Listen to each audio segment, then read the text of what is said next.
we have Dr. Swati Rawat, Dr. Ravindra Pandey, and Professor Sanju Nanda as our guest speaker. We are very fortunate to have Dr. Rawat with us. So, without getting late, we should start our today's session with the permission of Dr. Rawat. Yes, it's okay. Thank you, ma'am. Yes. Professor Rawat. Yes. Ma'am, one second. Ma'am, introduction दे देते हैं आपको. चलेगा. Yes. Professor Rawat has been awarded her PhD degree in pharmaceutics from Dr. H.S. Gore University, Sagar. To her credits, ma'am has been a recipient of Best Research Article in Pharmaceutics by IDMA Mumbai in 2006. She has been appointed as examiner and paper setter since last 25 years at Dr. BAM University, Aurangabad, Maharashtra, University Health Science, Nasik, North Maharashtra University, Jalgaon, Swami Ramanand Tirth Marathwada University, Nanded, Savitribai Phule University of Pune. Professor Rawat is a recognized guide at Bhagwat University, Ajmer, Rajasthan.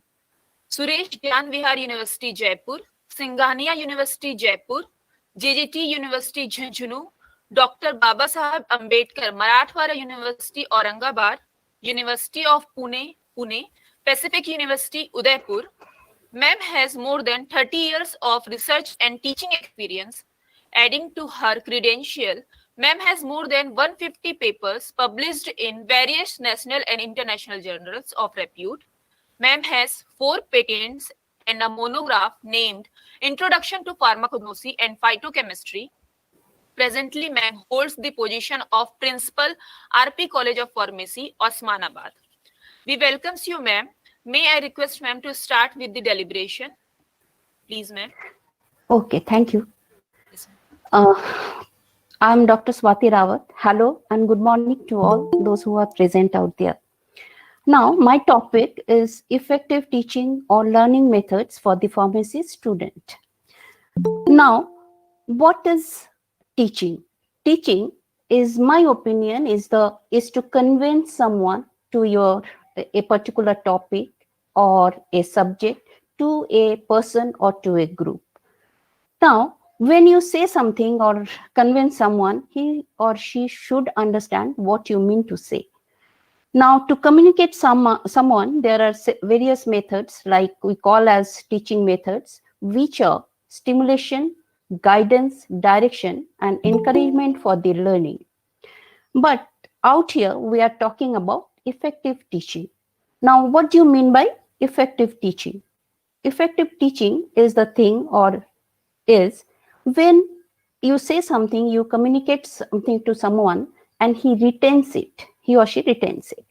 Means whatever you want to convince someone, if someone remembers it for a longer period of time, that means it has some effectiveness and you are going through the effective teaching.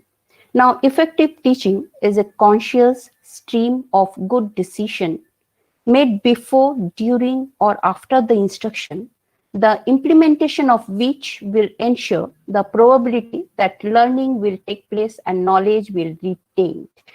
That is the term you have to emphasize on, is the retain.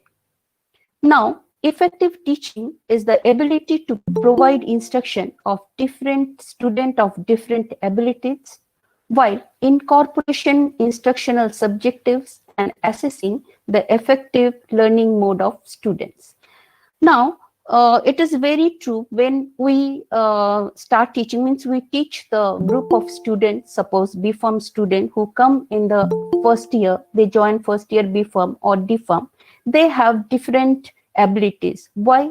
Because they belong to different background, different set of lifestyle, but they come to join first year B.Pharm to get the professional knowledge. But their ability are different. But a teacher has to see that whatever he or she is teaching, they should get into the student should grab it properly to understand, to retain the knowledge of it. So first year is more having the different abilities, whereas as you increase, or as they pass on, they reach to the final year, they have more or less similar abilities to understand the subject. Now, effective teaching learning practices at the classroom level are evidence-based effective methods that are not content related, and when implemented with commitment or loyalty, the informed through data can provide positive and sustained results. Now, in this regard, I just want to tell you that probably sometime you remember your school teachers or college teachers, just not because of their way of teaching, but because of their saying some statement, some quotation, some example, and you remember it for the lifelong or for a longer period of time. So this sort of teaching or communicating your matter to the person, which you remember for a longer period of time with help of any example, any statement, any quotation, is the effective teaching, because you remember it for a longer period of life. Then the person who we are in the pharmacy profession, we are handling the students.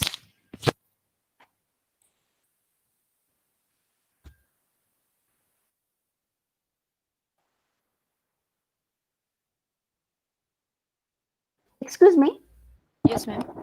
I cannot change the slide. How can I do that? Ma'am next का option आ रहा होगा वहाँ पे. आया. Yes, ma'am. Okay, so the group of students that we are handling in our profession, they are having the same a specific career, which is pharmacy profession, and they are very specific crowd, and we have to convey our message, our content to this group of students because they have some specific characteristics. Like pharmacy profession, the student belong to pharmacy profession must serve the need of society and individual patient. And the pharmacy profession plays main role in discovery, development, production, and distribution of the drug product. In our profession, the ultimate object are the patients, which are diversed from the normal healthy life, and we have to treat them, we have to reach them through our process of this discovery, development, production, and distribution of the drug product we deal with. So, in addition, pharmacists are also involved in direct patient care and are taking responsibility for the resolution of drug therapy problem of individual patients. The pharmacy education is the education system which prepares the student to enter into a career and function as the professionals and responsible citizens. And there is a challenging, dynamic challenge and comprehensive curriculum that is required so that basic ground in the biological, biomedical, clinical, pharmaceutical, and physical sciences is made and formed. We have a clear focus on the general education in healthcare system, ethics, management, professional issues, communication, and practice skill. Now, the one thing I just like to inform out here, this professional identity cannot be taught in a specific course of lecture, but it is apparent in the attitude of staff and how they relate to this to their students in a very atmosphere of the learning institution, and encouraged by the example of professionals, it will be passed on to the student who will lead the profession in future. So it's the way we delegate our lecture to our student, how firmly, how honestly, and how loyally. The next is the different teaching methods. We'll discuss the various methods which we use to delegate our lectures in various different ways. So the variety of methods must be used to teach a context to the topic, both in terms of knowledge and practical situation, and they are lecture method, demonstration method, then a combined method of lecture and demonstration, then discussion. Discussion can be of group or panel, Then we have seminar, symposium, workshop, conference. Then role play, project learning, field trip, then problem-based learning, micro teaching, team teaching, and very recent one, the digital teaching or computer assisted learning. So we'll discuss one by one in a very similar way. Okay, the first one is the lecture method. This is the method we usually opt, where a chalk and talk is the basis of your lecture, that where you take a particular topic and you convey a group of people or your students. The lecture, prior to lecture, you should plan the lecture, and before starting the lecturer or the teacher must be able to answer 4 basic questions, like who is your audience, to whom you are going to talk, then purpose of your lecture, purpose of your lecture, why, why, then how much time is available, means for how long you are going to teach, and what are the subject matter that you are going to deal with.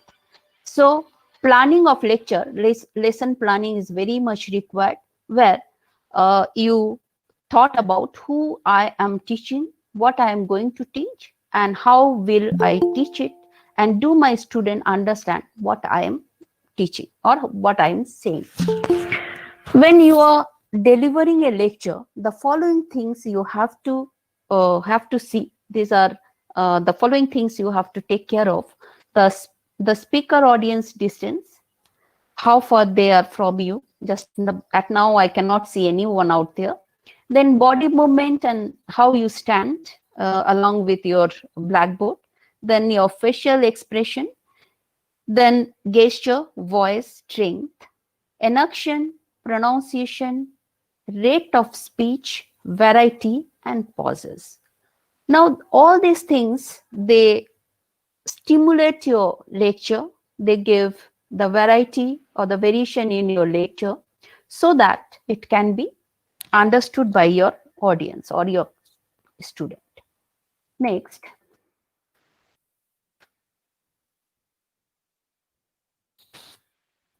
Next, the lecture is a teaching procedure consisting of the clarification of the explanation of facts, principle, or relationship. The lecture, it's a term, French term, meaning the reading, or it is an oral presentation intended to present information or teach people about a particular subject. The lecture can be elaborate as it is lively, educative, creative, thought-provoking, understanding, relevant, and enjoyable.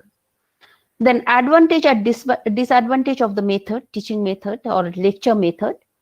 The advantage include factual information, useful for large gathering, cost-effective, quick and straightforward way, useful method for beginner learner, easier to create, familiar method, and time saving. Where the disadvantage may include it is content center. We discuss only one content in a single lecture. This is one-side affair, means you only talk, no one else talks out there. The need proficient oral skills, like teachers should need a special oral skill in delivering the lecture. If they don't have this skill, then the lecture become boring or uninteresting. Then passive audience, minimize the feedback from the student. Then a good lecturer or a good lecture has some quality, like avoid annoying mannerism, tailor speech and writing, proper use of the body language, topic based on need and interest, clarify concept with the example, lecture with respectively of student, and manage lecture in time. Okay. Then next method is demonstration method, where you demonstrate some experiment or equipment or chart or any specimen.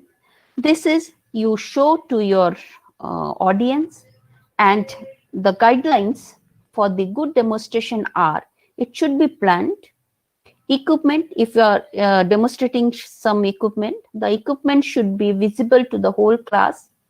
All equipment should be placed in order before starting the demonstration.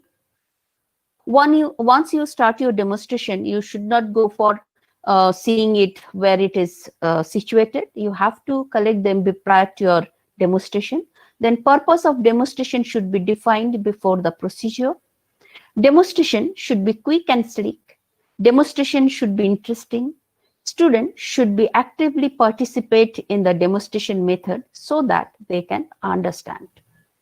Now, a innovative way of demonstration where the lecture come demonstration can be created, where you, along with your demonstration or along with your lecture, you also demonstrated particular things or material.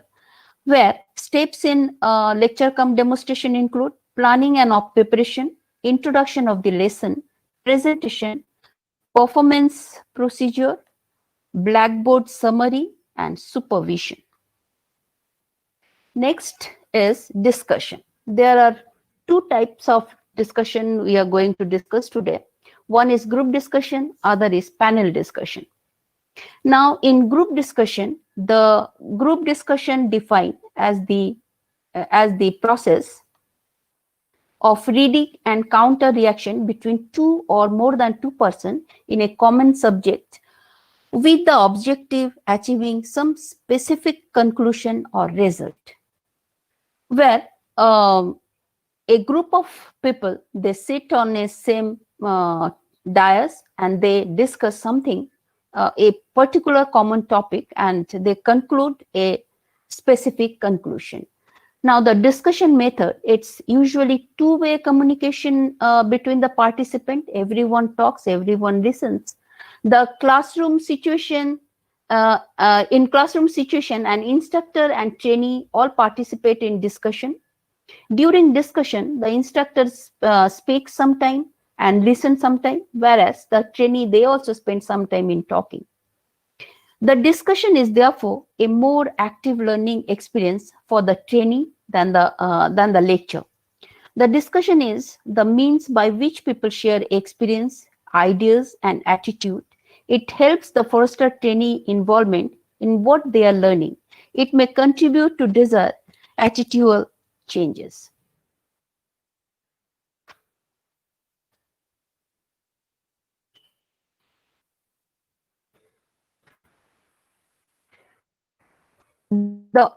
There is also the advantage and disadvantage of the group discussion.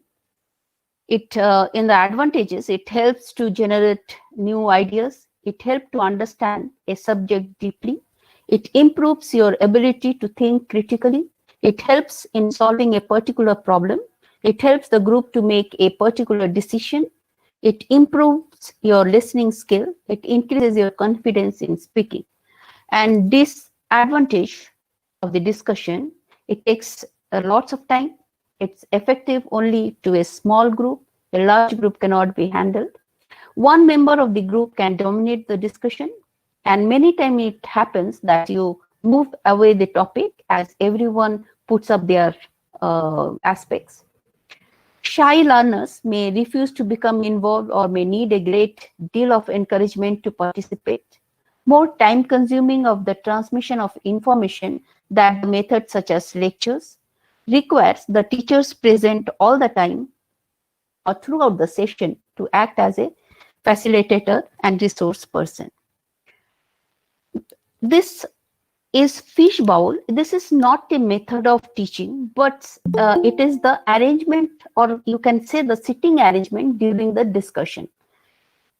Like you can see, there are two concentric circles. The inner circle, it contains the speakers who is going to discuss over the topic, whereas the outer surface or outer circle, there are the audience who can also hear the discussion that is taking place.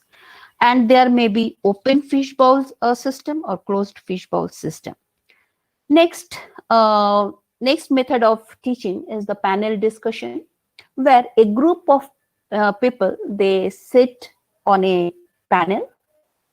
There must be one chairperson and 4 to 8 speakers sit in front of a large audience.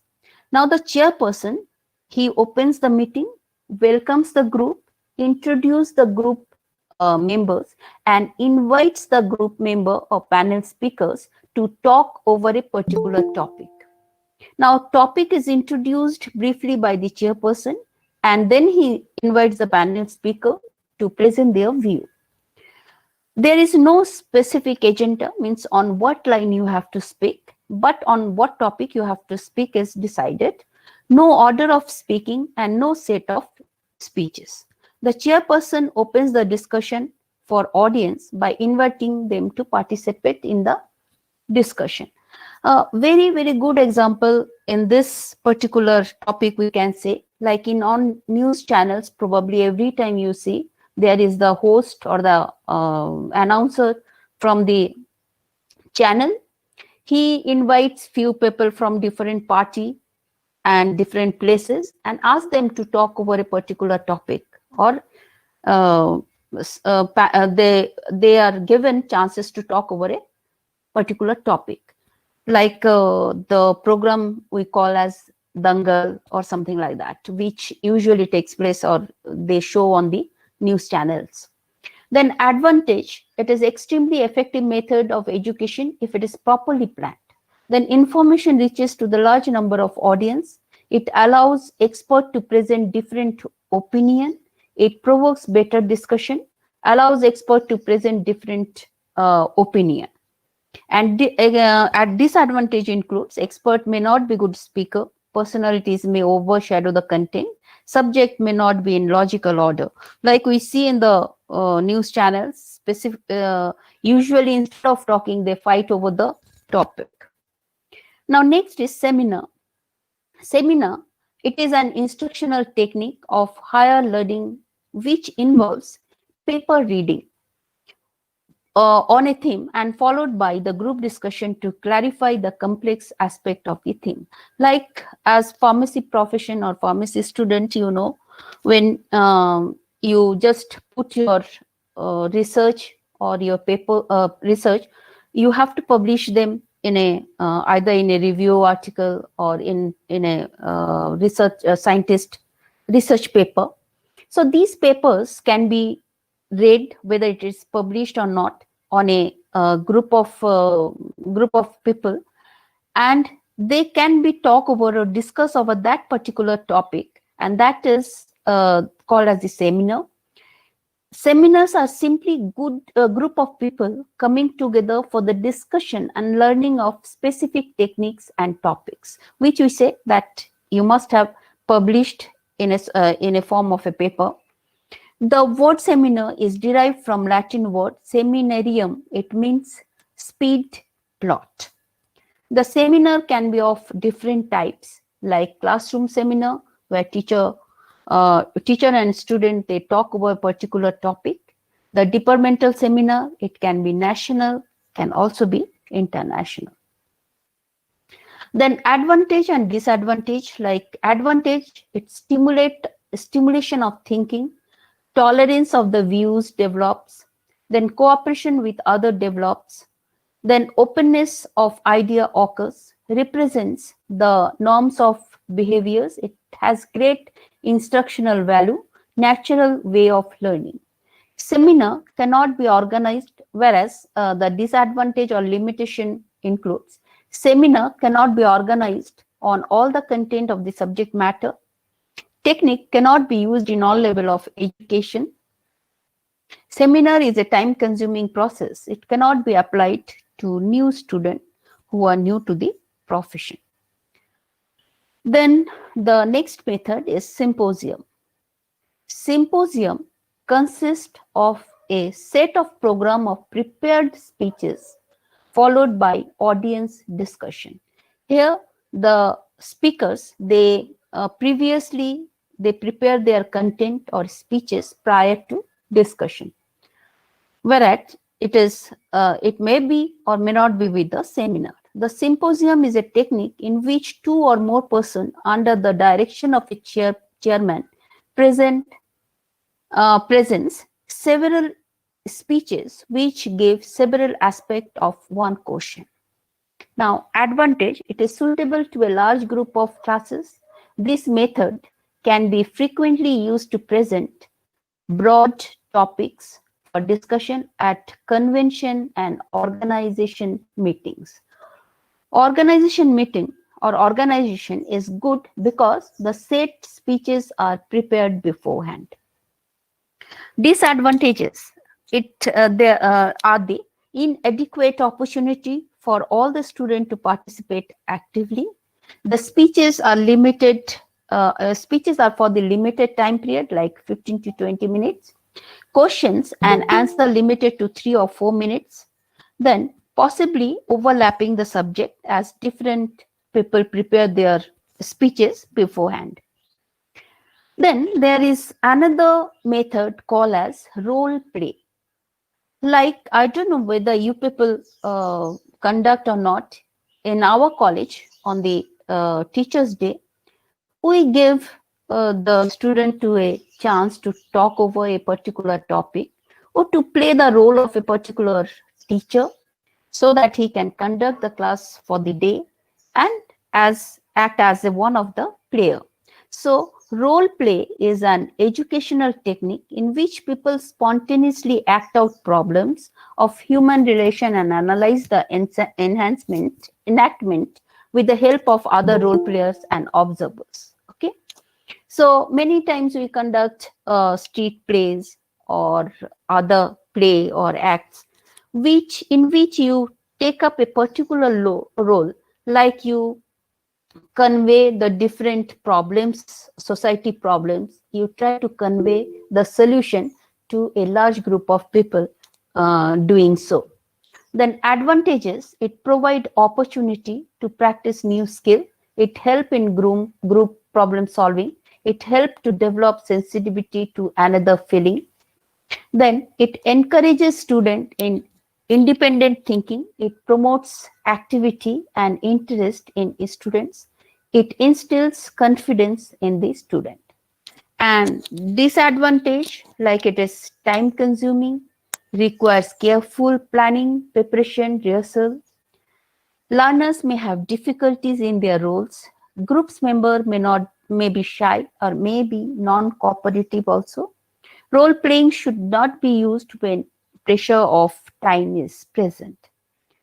Then the next is project learning. We also try to educate a student by giving or assigning them to work on a project. Now, a project is a bit of real life that has been imparted into the school or colleges mainly. In project method, learning by living and learning by doing, this life has spontaneously purpose, significance, interest, and freedom. The project method is one of the modern methods of teaching in which the student's point of view is given importance in designing the curricula and content of studies. This method is based on the philosophy on pragmatism and the principle of learning by doing. In this strategy, pupil or the student perform constructive activities in natural condition. And types of project, it can be individual, it can be simple or complex, it can be constructive, aesthetic, problematic, or it can be dual project. Now, this also have the advantage and disadvantage. Like in the advantage, it maintains or it increases the interest of the student. It gives the student freedom of thought of action. It establishes a definite, tangible, ascertainable goal and what progress is being made and when it is completed. The method allows growth through activity on the part of the learner. It develops a spirit, cooperation, and community interest. Whereas the disadvantage, it may be wrong selection of topics, overconsumption of the time, availability and cost of the material, then the individual projects are overemphasized. There may be development of the overdevelopment of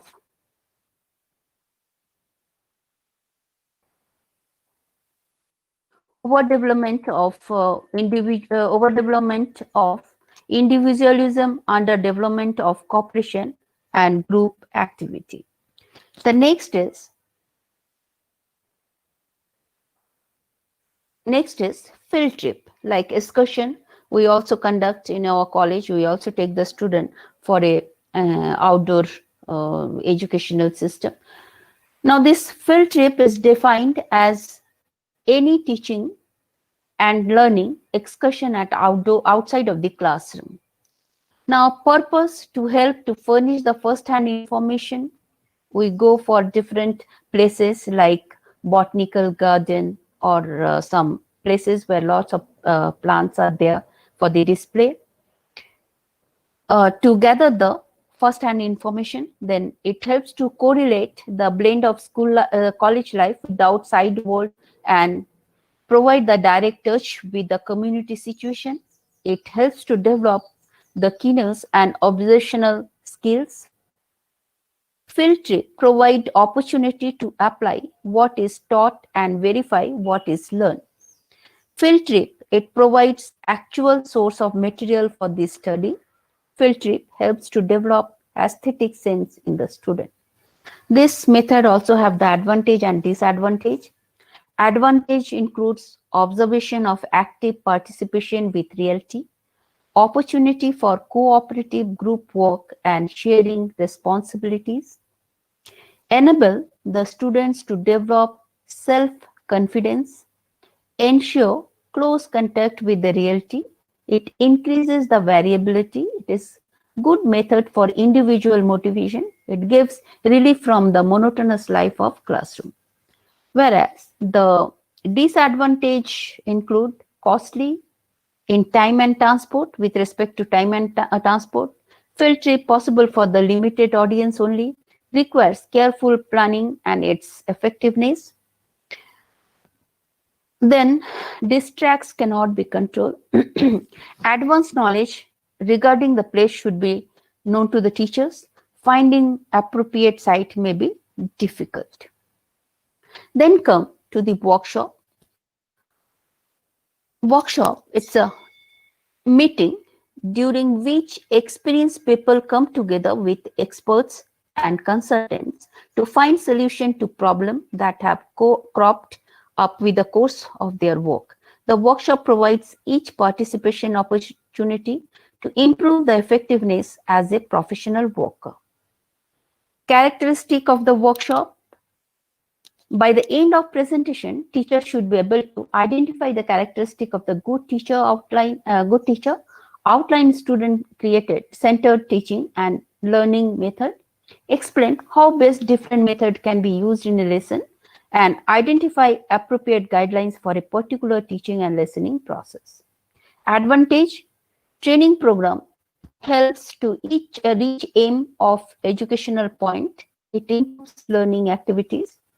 Disadvantages include it is time consuming, it needs constant supervision, it needs manpower and enough material, it is mostly learning activity. Next is exhibition. Exhibition, where you exhibit the material, or it is planned display of models, chart, specimen, poster, etc. to present in the public view for the instruction and to put in a competition, advertising or entertainment. It has mainly of three types, like educational exhibition, consumer and trade. Will be focused on educational, as I think many of the colleges still does. They conduct a or they put up exhibitions in their colleges. Like this, this is one picture when we used to take part in the exhibition section, which used to take place in our colleges. So we prepare lots of pharmaceutical products, beauty products, and we used to exhibit them. And there are some charts that are presented in the exhibition. And many times the models, working models, they are exhibited in the exhibitions so that the lay people or the group of audience who are not concerned with the this particular profession may also understand. Then advantage, it arouses and maintains interest in the student. It gives student freedom of thought and action. It establishes a definite, tangible, ascertainable goal and what progress is being made and when it is completed. This method allows growth through activity on the part of the learner. It also develops a spirit of cooperation and community interest.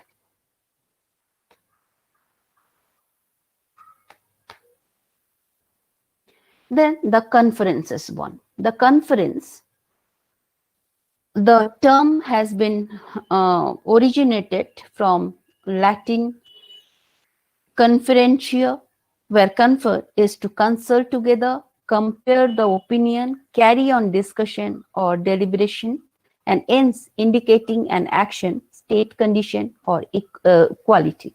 So when a group of people, they talk on a particular topic, they carry on a discussion and reach to one conclusion, and that conclusion has to be taken into action, and that action has to have a very quite a quality.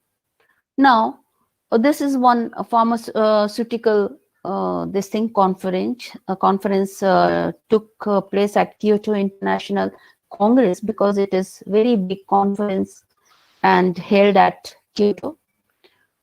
And I was the one of the participant in that conference. Now, the advantage and disadvantage of the conferences. The advantage include it enable the opportunities for delegate to listen an opinion of highly expert from the field, stimulating thinking and delegates and contribute of their knowledge, offering quick opportunities for researcher to establish ideas and know the opinion of the other person about their idea.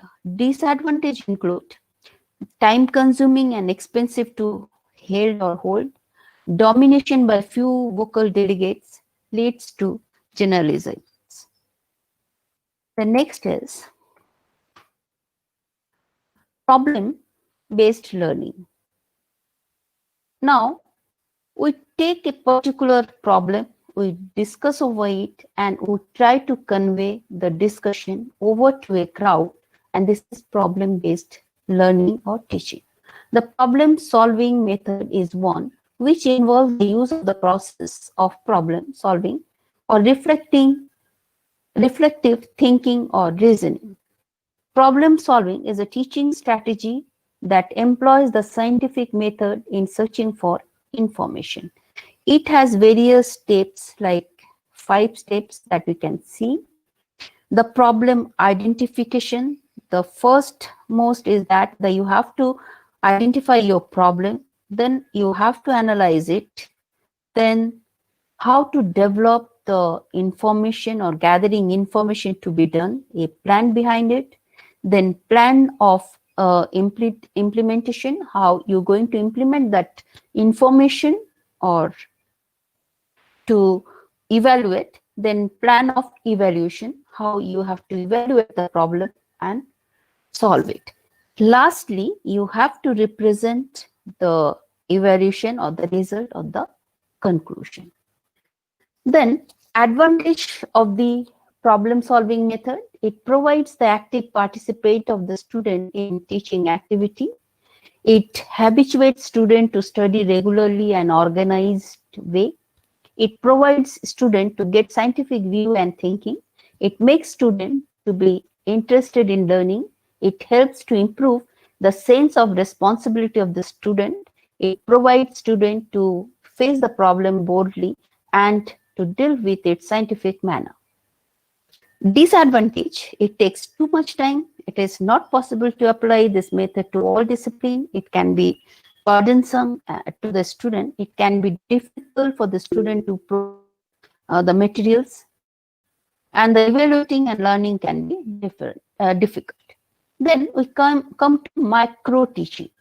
Micro, as the name indicates, it's you have a very specific a group of students. And micro teaching, it's a teacher training program actually, which teachers enrich their teaching skills through practice, teaching and scaling down the class size, duration of period, teaching skill, size of the topic, and under control condition.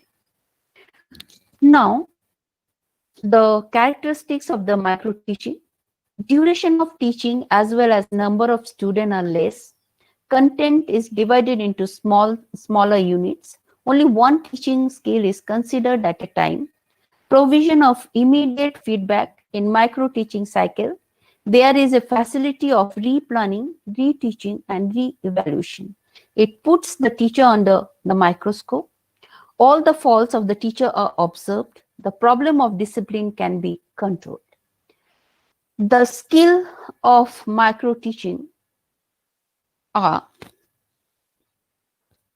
the introduction skill, skill of stimulus variation, skill of blackboard writing, skill of achieving closure, skill of explanation, and skill of probing question.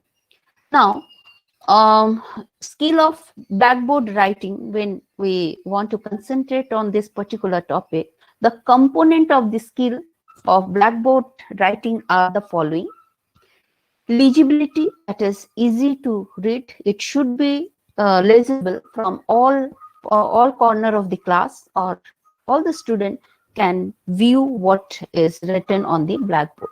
Then size and alignment. Size, it has to be like that it can be legible, can be read out. Whereas alignment means it should be in a straight line. It should not go up or low, so that it maintain its alignment. Highlights the main point. Utilization of the space, how you utilize the space that is available to you on Blackboard. Then Blackboard summary, it has to be jot down every time. Then correctness, position of the teacher, and contact with the pupil. Everything has to be taken care of when you are using a Blackboard. Now, the advantage and disadvantage. Advantage, it focuses on the sharpening and developing specific teaching skills and claiming errors. It enables understanding of behavior important in classroom teaching. It increases the confidence of the lecturer teacher, or the learner teacher, sorry.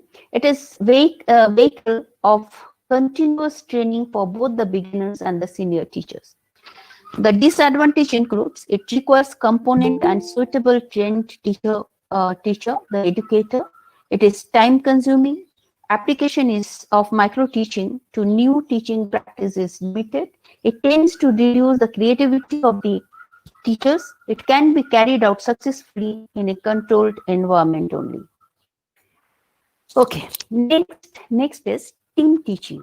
The thought behind this particular teaching method is two or more heads are better than one. When instead of one person, two or more person, they are addressing the crowd or the student.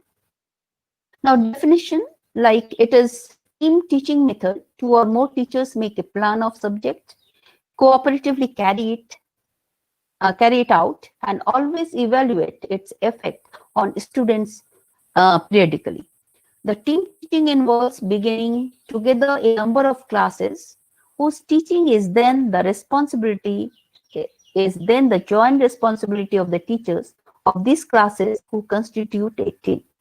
So it can be within a class, means you are addressing a single class, two or three people, or it can be polydiverse student, means you have a student from different classes, different state levels, and you are addressing them.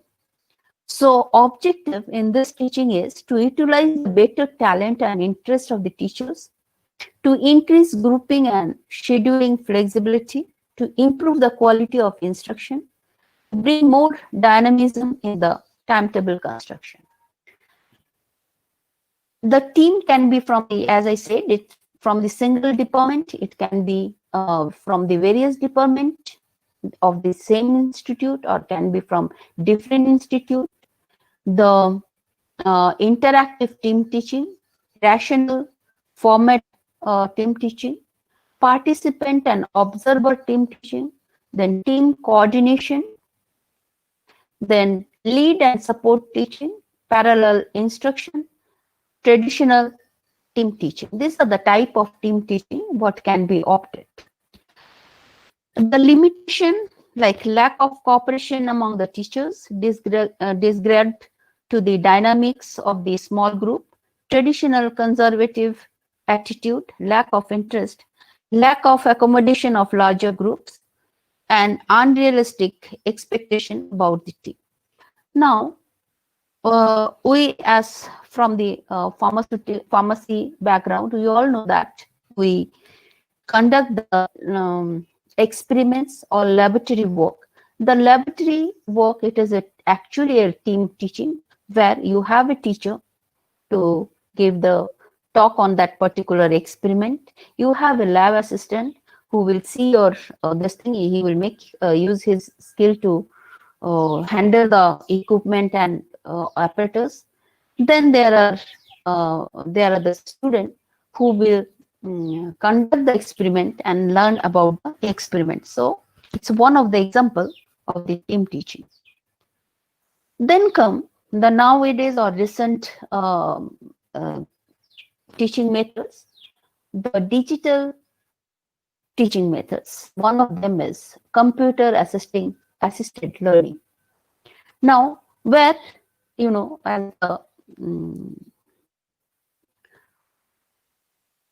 as it can be defined as the computer assisted instruction when the computer is used as an aid to teach. The method of instruction is called the computer assisted instruction. The computer assisted instruction is referred to the line direct interactive learning experience through the computer, where instructional activities that uses a computer as the primary vehicle for teaching the content or process rather than one interaction with the student. That means overall, when a computer is used as an aid to teach, the methods is a method of instruction is called the computer aided instruction. Okay. So it also has the advantage and disadvantage. Advantage, very, very obvious. It reduces the workload of a teacher or teaching, improves motivation, reach the large audience, multiple dimensional learning, promote interactive learnings, builds confidence among the students, provide immediate feedback. And the disadvantage includes it is mechanical approach, mental and physical fatigue. It is very expensive, non-effective for some applications. Then lack of infrastructure, lack of knowledge, lack of computer literacy may hamper the system or the method. Now, computer assisted learning, there are three types. One is logo, simulation, and controlled learning or programmed learning. Logo, it's a computer language. We should not be bothered much about this. The simulation is the method where you simulate the exact experimental situation and you explain the situation to your student through a video or through the computer pictures. Now, pharmacological experiments, that animal experiment nowadays, it has been banned to most of the universities. So those experiments can be shown to the student, can be explained to the student by opting the simulation process. Control learning or the program learning, where a program, it provides a course of study in an instructional sequence on the pattern or branching of program. It indicates both drill and practice. Now, the programmed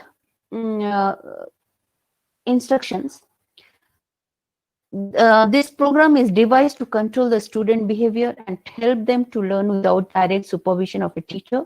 Instruction is the purposeful, orderly, controlled sequencing of experiences to reach a specific goal. Now, advantage, the student is kept active and alert. Teacher gets relief for doing ordinary jobs and may play other role, sometimes, not always. Social and emotional problems can be eliminated. Program instruction makes learning interesting. Every student can work at this own place. More complex to the concept can be known.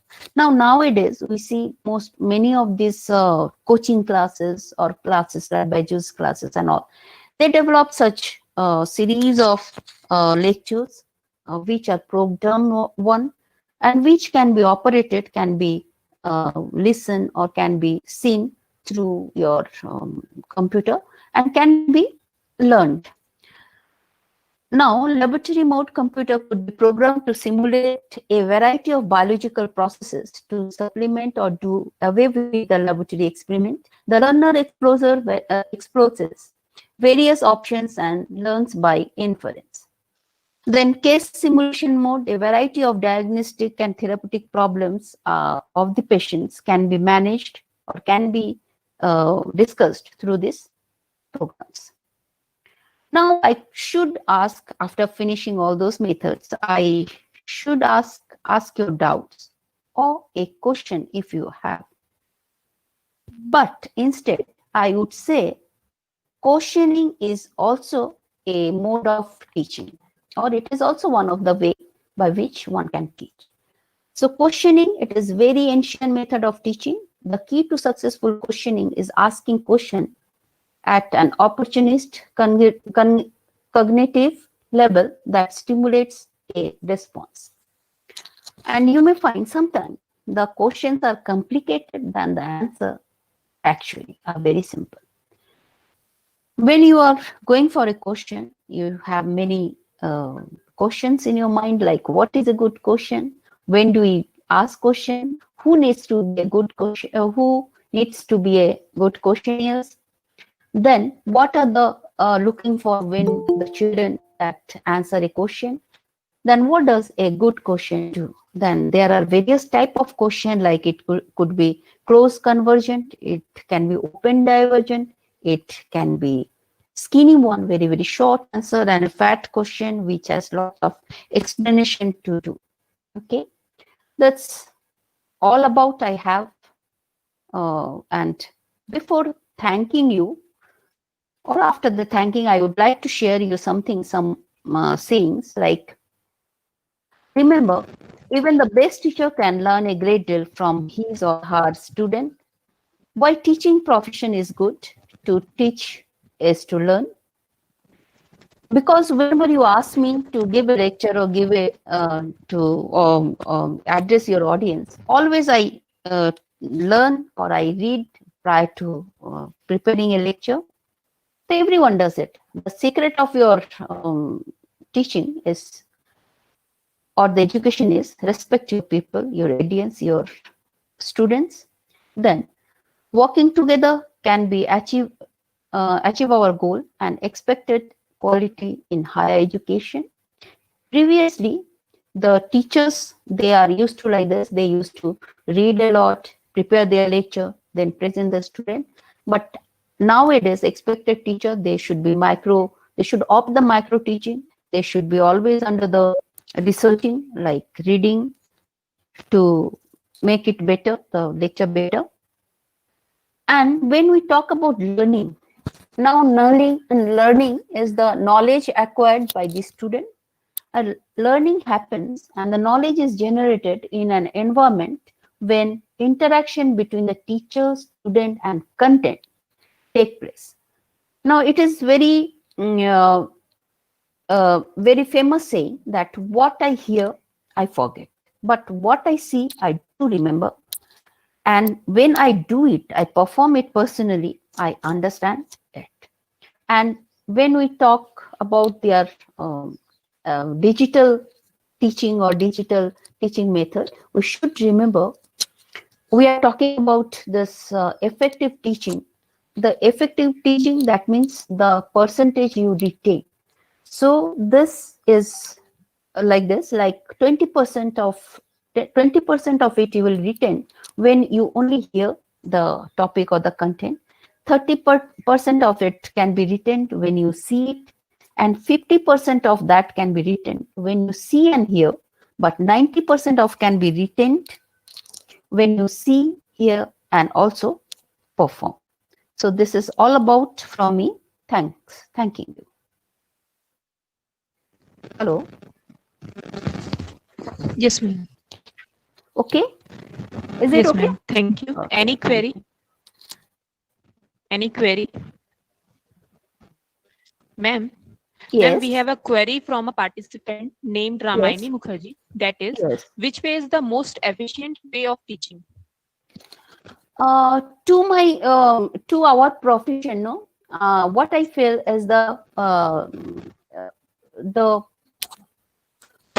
demonstration with lecture, because our profession, it includes lots of performing, means laboratory work, experiment, etc., etc. When a teacher teach you along with its demonstration, probably that's the most effective way you can learn. You are seeing, you are listening, and also you can performing. So what I said in the effective teaching, like 90% of the thing or the content you may remember if you do all three together. So in the demonstration come lecture, or lecture come demonstration, is the most effective way, what I feel. Because if you go for this seminar or panel discussion or conference where a few people they speak over, but no demonstration is there, they only discuss over the material or matter. Okay, is it okay? Thank you, ma'am. Yes, Yes, ma'am. yes. Thank you, ma'am. Your lecture had been a significant impact on every delegates. It will be a great pleasure to listen you once again in our future events. Okay, Thank you surely. once again, ma'am. Thank you, thank you. Shall I close it now? Okay. Yes, ma'am. There is an announcement for the participants. E-certificate will be issued to only those participants who will submit the feedback form and qualify the online assessment. The feedback form will be posted in YouTube chat box and Google Meet chat box during any of the scientific session of the day. The feedback form has to be filled at the end of each day till 8 p.m. The submission of feedback form shall be counted as their attendance. The online assessment shall be conducted at the end of this stage of STTP. Now, I hand over mic to Ms. Ruchi Bhattacharya for announcement of next section. Hello. Yes, Praga. Was it okay? Audible?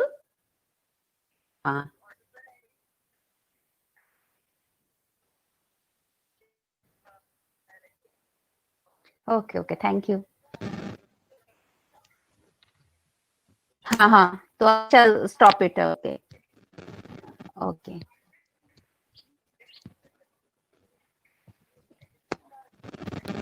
हाँ, उसको भी मैं stop कर दूं.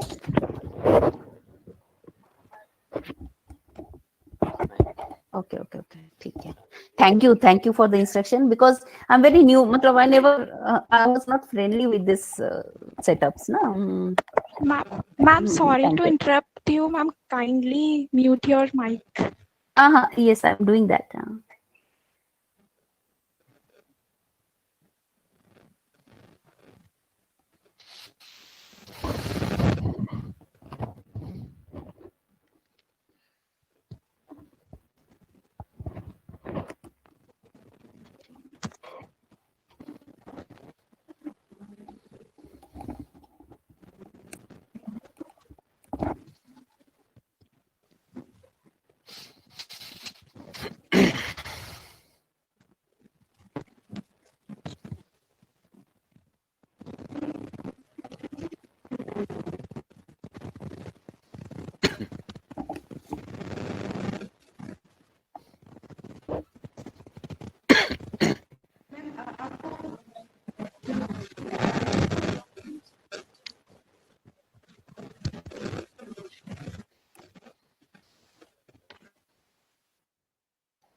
A very pleasant morning to one and all present here. I, Ruchi Bhattacharya, welcomes you all once again to the second lecture session of fourth day of STTP 2020. We are fortunate to have with us Dr. Ravindra Kumar Pandey as our guest speaker. Professor Ravindra Kumar Pandey was awarded PhD in Technology from Pandit Ravi Shankar Shukla University, Raipur, Chhattisgarh. Sir has more than 18 years of academic and research experience. He served in various prestigious institutes as assistant professor prior to his joining at Columbia Institute of Pharmacy, Raipur, 2009. His trust area of research is standardization and chemical fingerprinting of herbal drug phytoconstituent,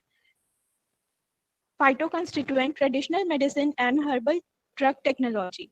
Sir has more than 65 publications in journals and of national and international repute with 30 papers in international publication and authored 3 international book publication in series, Springer Brief in Immunology and CRC Press, Taylor and Francis Group, United Kingdom, and in one national publication, Nirali publication. Sir has written various book chapters published in their publication New Delhi. Sir is principal investigator of DST FIST grant by Department of Science and Technology, Government of India. To his credit, Sir has been invited as lecturer, as resource person, and presented paper in more than 40 seminars, contributed 4 chapters to the development of e-content module in complete course paper ebook by UGC. Professor Pandey is a principal investigator and co-principal investigator in 4 projects with funding from government agencies, CGC cost. Sir has organized 5 webinar workshop organizer as conveyor organizing with funding from DST, AICTE, AERB, CG cost.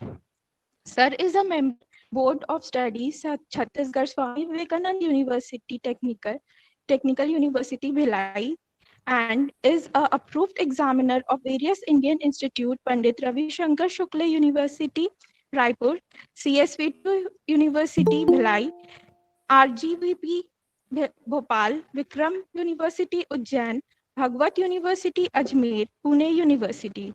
Adding to his credentials, Sir is MBA and academic coordinator at Columbia Institute of Pharmacy. He is a life member, Indian Pharmaceutical Association, Association of Pharmaceutical Teachers of India, and Indian Society of Pharmacognosy. Presently, Sir holds the position of Professor and Head Department of Pharmacognosy at the Columbia Institute of Pharmacy, Raipur, Chhattisgarh.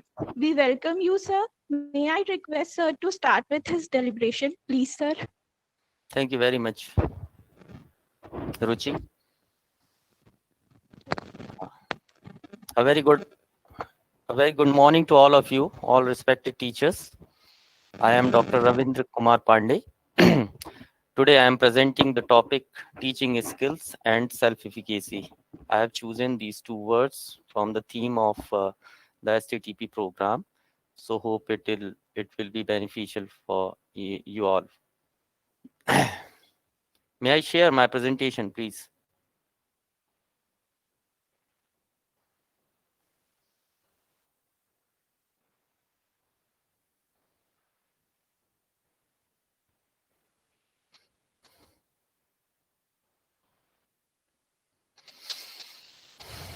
Okay.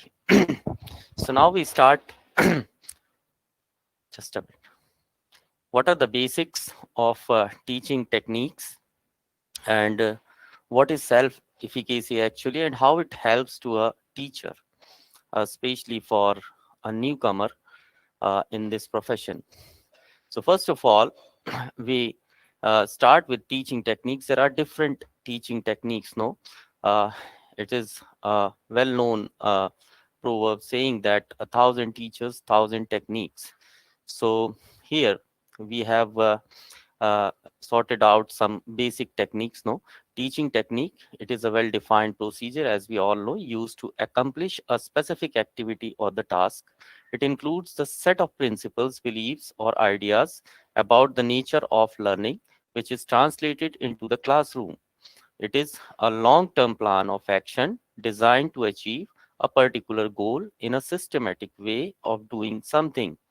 Next, it implies an orderly logical arrangement of step that is more procedural, that we all know very well.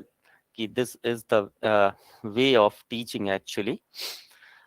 What is self-efficacy? Self-efficacy is the belief in one's ability to succeed in achieving an outcome or reaching a goal, which teacher must follow or practice it actually.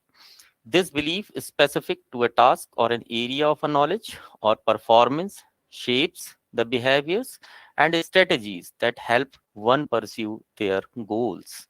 It helps actually to accomplish our preset goal or predetermined or set goals. Especially, it is helpful for classroom teaching. It is helpful for research purpose, and it comes through a different sources of experiences. Like self-efficacy is informed by five influences. There are five factors basically: the performance experience, vicarious experience means when we perform something and see from somebody else and experience it, so we learn something actually. Social persuasions, it is very also important. Imaginal experiences, when we see and reflect the images, and uh, when we something returns from somebody and we experience it. And physical and emotional states, these are the five basic experiences which actually uh, clears the concept of self-efficacy. It is a very famous quote of Mahatma Gandhi: if I have the belief that I can do it, I shall surely acquire the capacity to do it, even if I may not have it at the beginning. It is a very famous quote by him. Examples of teaching approaches. So there are certain teaching approaches by which any teaching methodology runs in an academic center: a teacher-centered approach, learner-centered approach, subject method-centered approach, learner-centered approach, teacher-dominated approach, interactive approach, banking approach, constructivist approach, disciplinal approach, integrated approach, individualistic approach, and collaborative approach, and finally indirect guided and direct guided approach. So teacher-centered approach, we know very well, when the teachers are focusing and teachers are addressing something to the student. Learner center, when learner wants to learn something, and we try or we magnify the subject like anything, so that learner can interact towards your subject matter center approach means those approaches when we are very much concerned about the subject. Particularly teachers dominated approach, it happens, but unfortunately, as far as my concept, it should not be uh, fully uh, adoptable, because teacher dominated approach is sometimes very harmful for our profession. So we should always avoid it. In this approach, a teacher tries to demonstrate what he thinks actually, and on a single direction actually. Interactive approach means when you make any session very interactive among your student. Banking approach is a sort of approach when you try to make a knowledge hub in your student, among your students. When you try to put knowledge, then it comes under banking approach. Now next is the constructivist approach, means when you give a particular task to a student and order him to solve this particular type in different ways, then this method or this approach can be called the constructivist approach. Actually, disciplinary approach, as we know everything about this, it is very important as far as our teaching is concerned. Integrated approach is also very important. Individualistic approach and collaborative approach, these are the two different terms in which, when one-centered, when we are talking about a particular individual and not talking about a particular group of people or group of students, then we say that it is an individualistic approach. And it actually occurs during the tuition teachers or certain coaching centers or particular students. And where it helps actually when you try to uh, you know uh, when you try to grow a particular student in your class, or when you choose a particular student and try to build his career or build his academic score, then this approach is very important. And collaborative approach, when we talk about a particular group or a group of teacher or group of students, then the complete effort of this can help our profession. Indirect or guided approach, it is nowadays very important, because everything, when you solve every question or every problem, when you solve among your student in front of your student, then it will be very difficult to them to grasp up the basic roots of the cause. So when we just give the idea and let them do, and follow the policy of let them do, then this approach actually helps us. And direct approach, as we know all about, when you order directly and try to solve the matter. Now the next thing is, in summary of approaches, we can say vary in the degree of teacher and learner engagement, focus the number of learners involved in teaching learning process.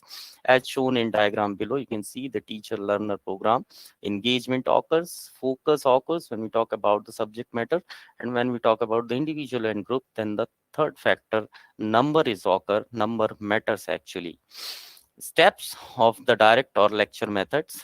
First, to employ the methodology in teaching skills, we can follow these steps. First, provide the rationals, demonstrate the skills, provide the guided practice until mastery, check for understanding and provide feedbacks, provide extended practice and transfer, and assess learning at the end. Now here I want to say that feedback is very important as far as teaching methods is concerned, because a good teacher always go for feedback system.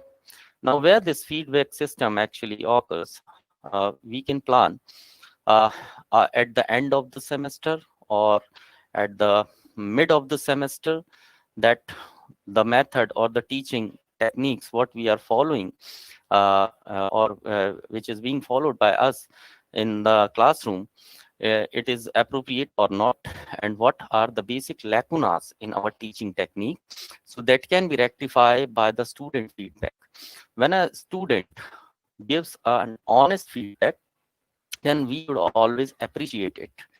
Unfortunately, it happens that most of the time a student uh, didn't give the particular feedback of a particular teacher. It is very much required as far as our improvement is concerned.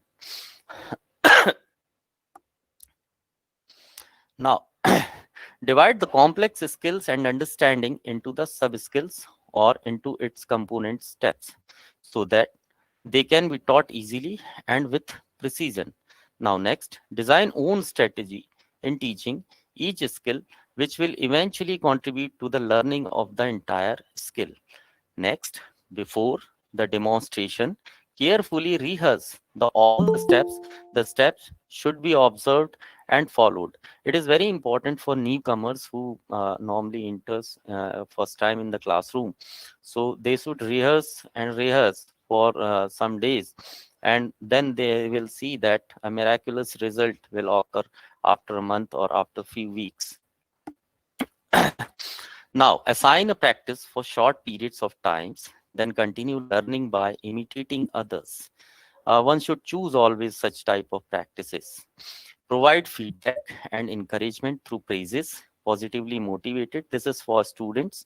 We should always give some feedback and encouragement. We should always adopt some encouragement strategies for their positive motivations, and be able to construct good performance based test.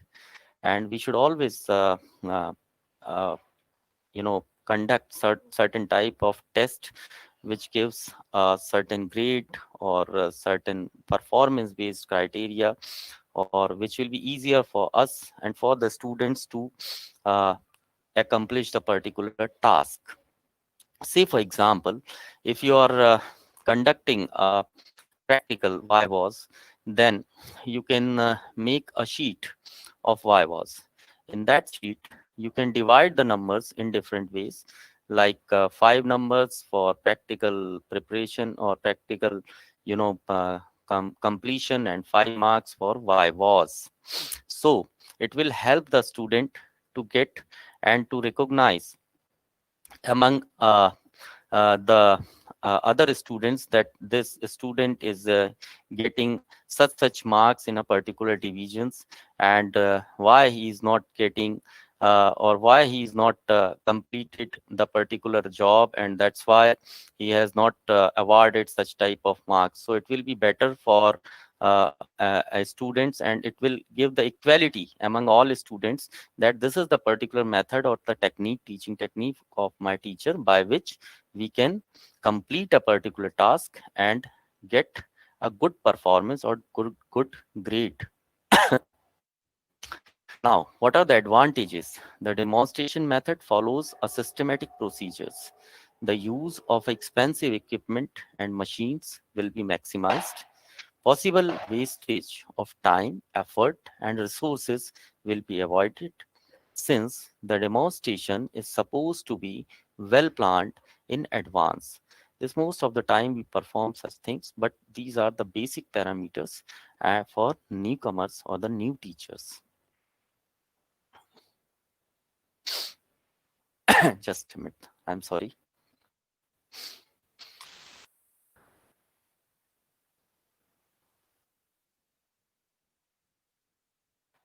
One thing I want to share you.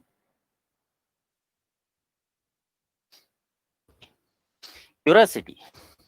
Curiosity is a very important thing, and when we maintain the curiosity, when we maintain it among our students, then it provides an ability.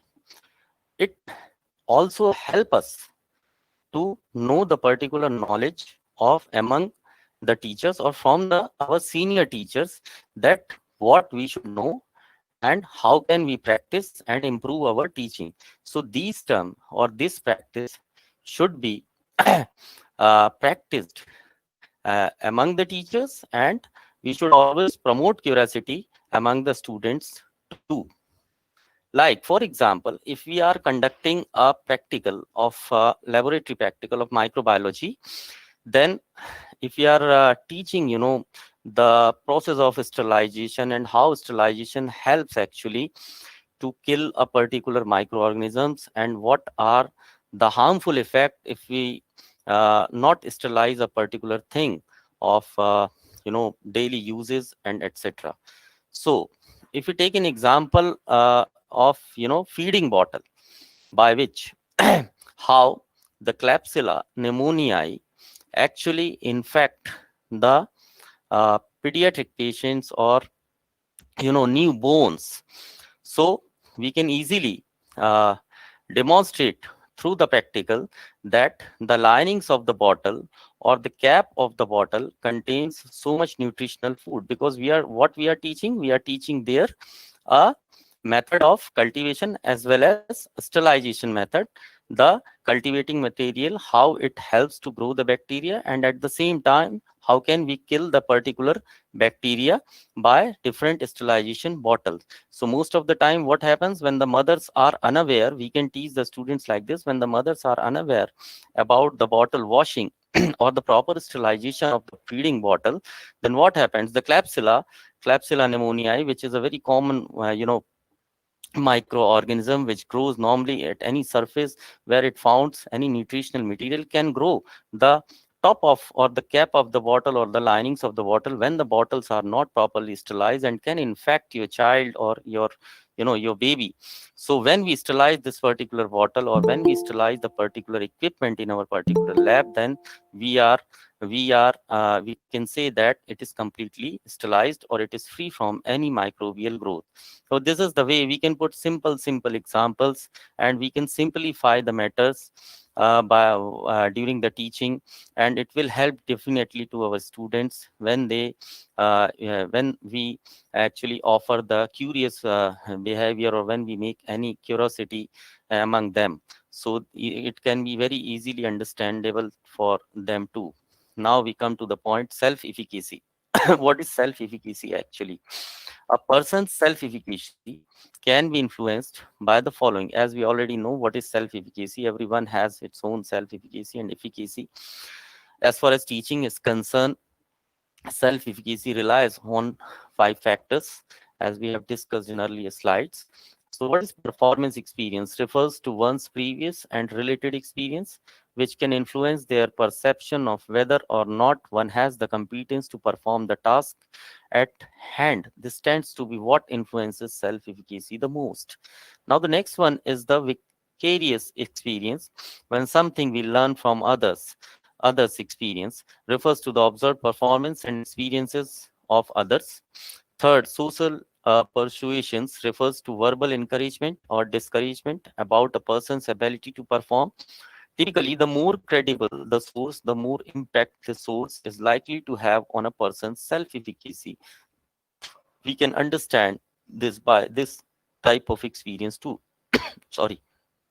A person's self-efficacy can be influenced by the following ways. Imaginal experience, that means refers to a person's use of their imagination to envision his or her success at a task. And the next one is the physical and emotional states. It refers to how one experiences physical sensation and emotional states when facing the task or challenge. It is very important for educators to understand the skills students require in order to use these influences to positively shape their own self-efficacy. Therefore, it is essential to support students' abilities to effective use as relevant studies and to help students themselves be able to recognize their own source or success. It is very important as far as uh, our first year second year student is to concern, because the syllabus is very new for them and they are very curious about this profession.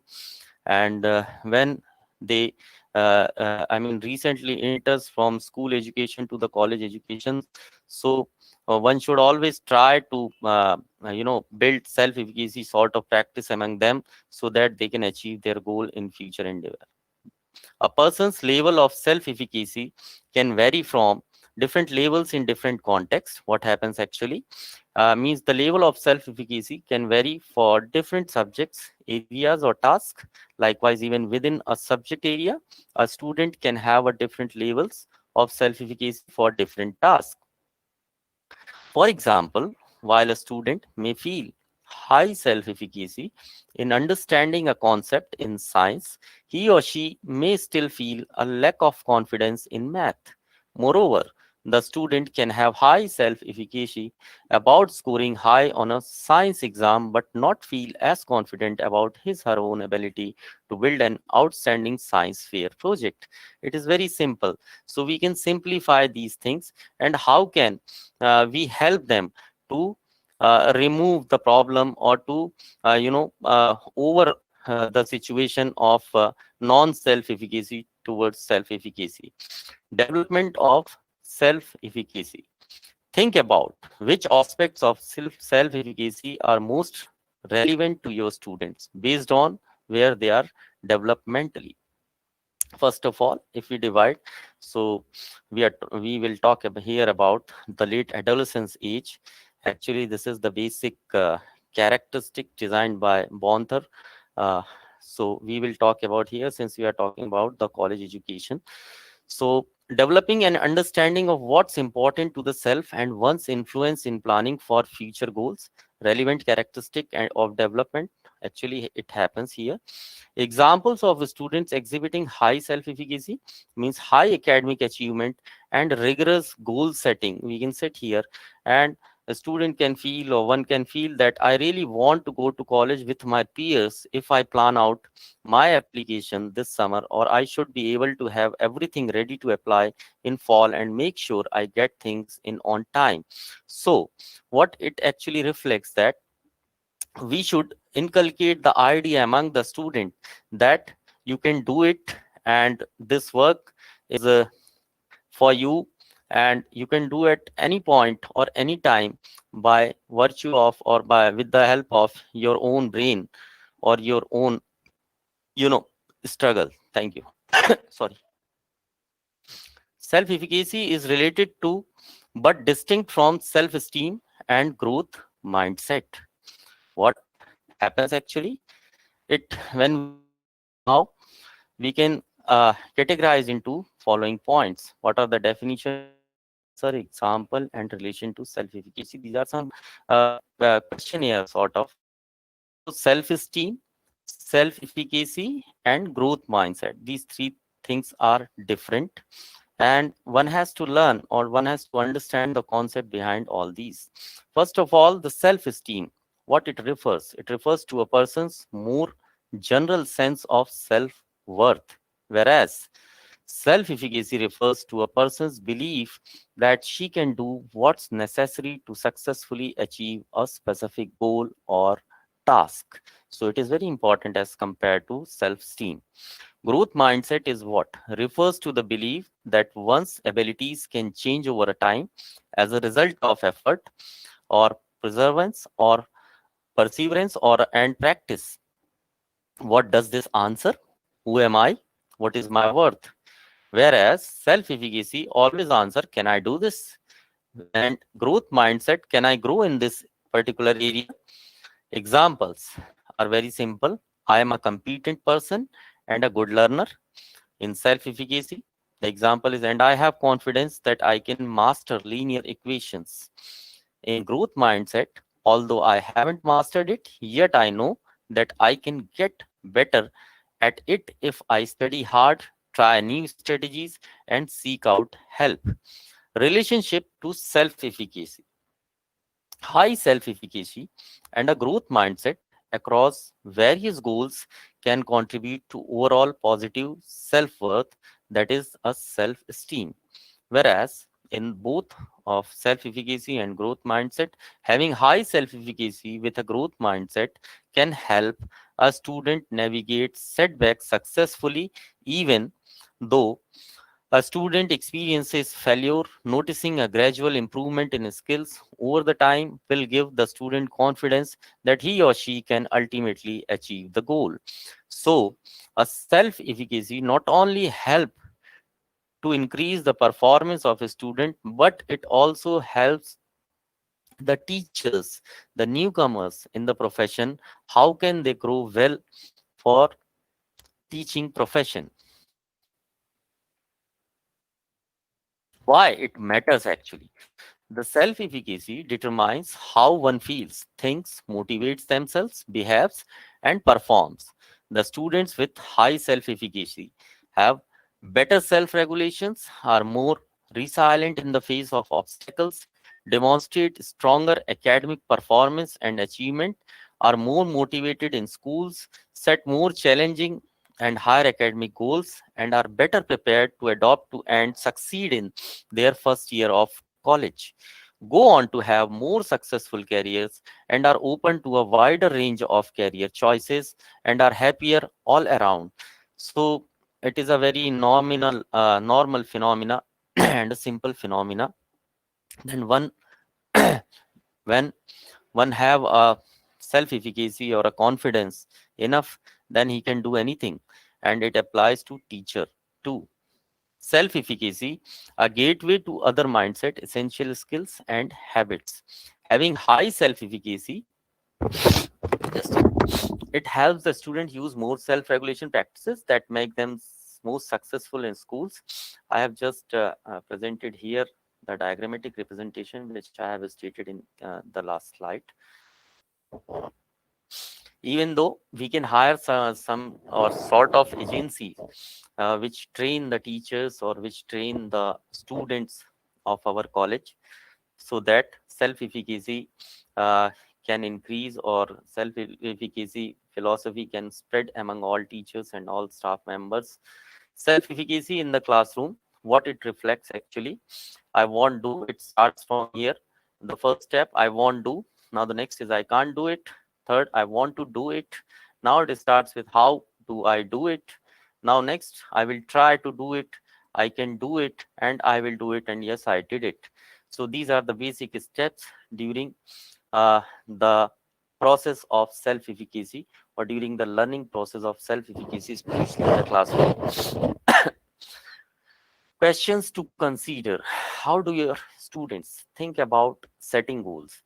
Here, one thing is very important. Why while we are talking about the teaching techniques and the self-efficacy practice, then before adopting the different types of teaching techniques, one can also practice the feedback system. And the second one, a good teacher or a good teaching practice, which is always relies on the course outcome or the program education outcome based. So when these two things are clear to a particular teacher, then he can set any goal and he can achieve any success or any goal for his career. Program education objectives are very important as far as teaching is concerned, or a particular curriculum, or to run a particular academic center, that we are strict or we are liberal enough for that much points, or we have considered this point for our academic excellence. And when we design a particular program education objectives, then we at the same time we design our course outcomes or the course objectives. So when our course outcome meets to the program education objectives, then definitely we can achieve a good teaching technique and we can develop a good self-efficacy uh, among our teachers or itself too, ourselves too. Think about setting goals. Think about the impact of their own abilities and efforts on their performance, approach challenges, respond to setbacks, and define success. It is very important. So it starts basically from start to thinking, analyze, plan, trying, doing again, and keep on doing, and ultimately it reaches to the point of goal, that is success. Self-efficacy in the classroom, when we talk about, a wide range of strategies can be used to support students' self-efficacy. All of the five influences, which we have already described, that like vicarious, cooperative and other experiences described earlier, are valid entry points. The research-based strategies on the following slides are sample approaches to developing the various influences of self-efficacy. Consider the following questions. We can all consider sort of questions. No, how can I adopt these strategies for the whole class? Are there development and language adaptation that I need to consider? How can I build this practice into everyday curriculum? And can I work on the strategy across the various subjects? So these all things will happen when we design a particular course outcome or a program educational objective of a particular syllabus or a curriculum. Sample strategies, building evidences of success, that is a performance experience. When we plan for moderately challenging task that gradually increases in difficulty and reflect progress, so that students can build a record of mastery performance and generate evidence that they can succeed. Now, what are the strategies? Provide students with an assignment and a corresponding student friendly learning progression, a roadmap towards the mastery of a skill or a task that clearly represents expectation at different stages of achievement. Modify and adapt the assignment to reflect verifying labels for each student and what he or she should be able to do successfully with your help, instructional or alone. So even though we can make group sort of students to complete a particular task or to accomplish a particular task, even if it is practical or theoretical portion, we can even select or we can even fit a weaker student uh, to the group of wiser or able students, no, then they can definitely, and we give some sort of exercise, and I believe that they can definitely complete it, and this idea will work. Ensure that each level or skill in the progression is broken down into manageable pieces for the student. The progression or rubrics should be set. One should, one can set a rubric system. The student should be able to track her own progress and clearly understand how to move forward and master the next step. Now, you know how, and so you can. That is the social persuasion. An important source of self-efficacy is the specific feedback student receive from the teachers on what is driving the student's performance. It is most important to focus on feedback that attributes the end results to something specific, that is using a specific strategy effectively, so that students can make the connection between success, effort, and correct use of strategies. What strategies we can plan here? The state why the student succeeded or failed. These are some points of the feedback form or the feedback system. Explain to what degree the student was successful. We can identify whether he is good in practicals or theory or any other things. Use other words related to the achievement, that is the great job, encouragement. It always encourage a particular student when we use certain type of jobs, certain type of remarks. Imaginal experience. Imagination is a very powerful thing. So a student's imagination is powerful and easily harnessed tool in helping him feel more confident about approaching a goal. Guiding students through imagining themselves as confident and successful in a stressful situation can help them feel the same in the real life. So what should be the strategies? Encourage students to think thorough various sensory details when they are imagining the particular situations. Sometimes we should practice like relaxation techniques, cooling, calming, certain kinds of yogas. We can direct them, we can guide them. Physical and emotional states. One should always follow these strategies when we are in the phase of self-efficacy development. Students will have a higher sense of a self-efficacy about challenges in school when they are feeling calm. Creating a classroom environment that is not perceived as threatening can also help students feel more relaxed in the long run and therefore more confident about their ability to succeed. One should practice that, give the students the opportunity to reflect on and become familiarized with what their bodies and sensation are telling them. One should always give them time to relax. One should adopt some relaxing strategies, etc. Now, physical and emotional stress. Sample strategies are the embrace the stress. The student will also have a higher sense of self-efficacy about challenges in school when they can interpret their body's feedback as excitement. This can happen in newcomers, no, and the new system, in a new system. So what strategies when we can identify here? If you are feeling stressed or anxious about the challenge up ahead, reframe your mindset to think of stress and try to make the stressless environment among us. Before starting work on a challenging project, make a list of how your skills will make your success possible. Try using if then statements to help you plan how you will use your skill. It is very important. Now, the help students practice viewing stress as a way to enhance their skills, to help them improve, and what they are doing actually to help them learn and grow, and to give them the energy to stay motivated.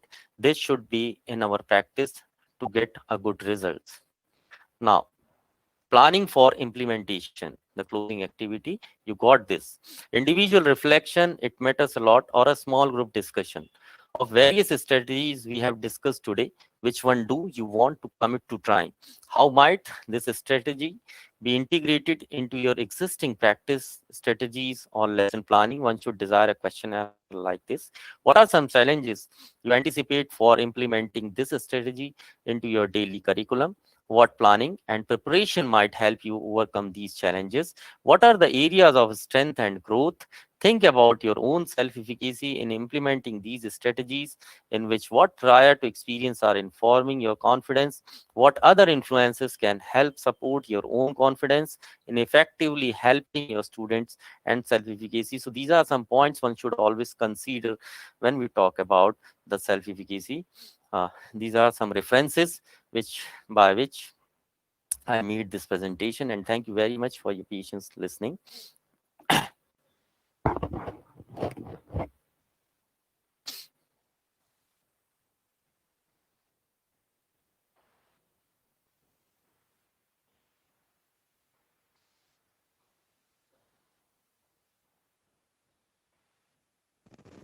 Any queries? Hello. Hello. Participants may ask any queries if they are willing to ask.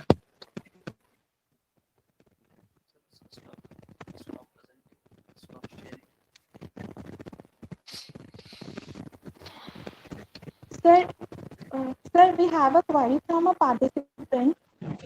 Okay. Hello. Hello. Sir, am I audible? Yes, you're audible to me. Yes, sir, we have a query from a participant. Kindly consider it. I'm Okay. transferring it to you. How do we prepare a precise lecture for any topic? Means which content should be selected to deliver and which not? Okay, fine. So first of all, when you're making a certain lecture, then it is very important. First, point out the things of a particular topic, and then start making a lecture. Then it will not, it will not be differ from the points which you want to discuss into the classroom. So first of all, the most important thing is you make your own topic. Yeah, you select one topic, then you make the key points of a topic. Then definitely you will not differ from the talk which you want to deliver. Thank you. Thank you, sir. Thank you very much. Your lecture has been on Thursday. There is an announcement for the participants. E-certificate will be issued to only those participants who will submit the feedback form and qualify the online assessment. The feedback form will be posted in YouTube chat box and Google Meet chat box. Kindly go through it and submit it. The feedback form has to be filled at the end of each day till 8 p.m. The submission of feedback form shall be counted as their attendance. The online assessment shall be conducted at the end of these stages of STTP.